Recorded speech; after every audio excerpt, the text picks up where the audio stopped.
on behalf of all of us in Baldwin County, I can't tell you how much we appreciate what Auburn has done for us in this last year.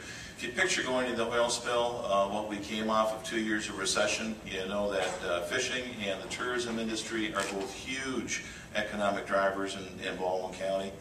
And where we came out of that, coming out of the recession, is we had literally hundreds of small businesses that finally thought, boy, 2010 is going to be a great year, and let's bet the farm on it. And they all took the rest of the money they had, bought inventory, fixed up the stores and so forth.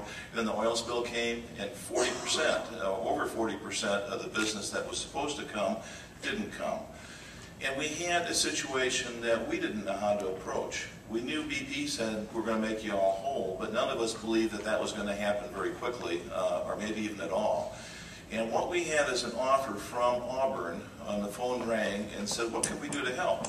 And there's a couple of things that aren't mentioned in the book. One is, and is extremely important to us, is Auburn brought down some of their key leaders, as well as 4 other universities, vice presidents of research and deans of the College of Business, and sat down with us for 5.5 hours and helped us structure what our response could be, it needs to be. They helped us identify, you helped us identify 5 really key things that we need to work on jointly in order to survive and help our business community survive, and both in the short term and then further on. You provided us continuous support throughout. And one of the things that as I looked through a copy of this last night, there's some things that you have been doing that I wasn't even aware of. And I chair the Coastal Resiliency Coalition, which is a group of all 3 cities and the other folks, the other leaders in South Baldwin County. What we had throughout the year is you had news reports of somebody decided they breathed the air in Orange Beach and lesions broke out over their skin. Well, true or false? And all kinds of things like that. And what we depended on is the credibility of Auburn research and the depth of Auburn research to help us decide which of those things do we need to respond to and how do we respond to them. I can tell you throughout the course of all this, that resource of the credibility and depth of your research is extremely important to us, and I don't think we would have survived without it. So with that, thank you to all of you.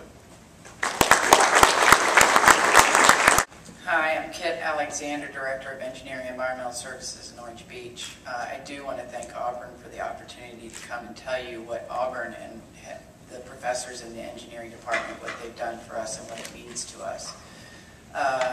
In the fall of 2010, our little town of 5,000 people on our little island, we were in the throes of fear. We had been promised things that did not happen. We had been given information that was not true, and we really didn't know where to turn. We were looking to Unified Command, which was overwhelmed with the size of this problem that they were dealing with, and we couldn't get information. We did not have a seat at the table. We took matters into our own hands. We ended up doing a water and sediment sampling program, and we had this data, but we didn't know what to do with it. And so that's when we connected with Prabhakar Clement and Joel Hayworth of the Civil Engineering Department. They came in and eagerly took this data and said, you know, give it to us, we'll analyze it, we'll let you know what you're looking at with regard to impacts. And sure enough, next thing you know, we've got people on the beach, they're taking samples, they're coming down at the strangest times, they're calling us on the weekends, we're visiting with them, with the mayor's office. I mean, all of a sudden, we start getting answers about dispersant, which was the source of a conspiracy type thinking. You know, when you don't get answers, when you don't know, people fill in the blank, and unfortunately, it's not always the best thing for your community. And it was great because Dr. Clement, Dr. Hayworth, they started giving us the information we were looking for. We did find, there were constituents of dispersants in our waters, but we knew that it wasn't related to what people had feared, that they were being applied right off our shore. They started looking at the tar mats and determining, are they really biodegrading? Are they not? Is Mother Nature taking care of this situation as they said that it would? And it's ongoing. They are now in the process of getting ready to look at the data from our borrow pits, the place where we get our sand to re-nourish our beads, and to tell us whether or not that sand will be available. So my colleague who was going to speak, who's not able to be here for a personal matter, he said, I really want you to speak about being a part of the Auburn family.